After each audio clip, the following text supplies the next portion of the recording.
Here I have BLUBOO Maya, and today I'm going to show you how to take screenshot on this device. So first of all, what you have to do is you have to open the screen that you want to capture. Let's suppose that you want to take screenshot of your settings list.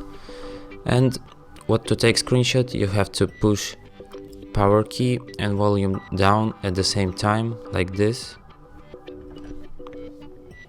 Let me show you one more time.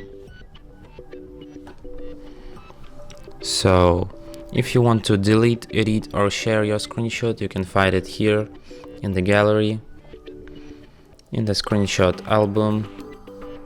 Here is your screenshot. And that's it.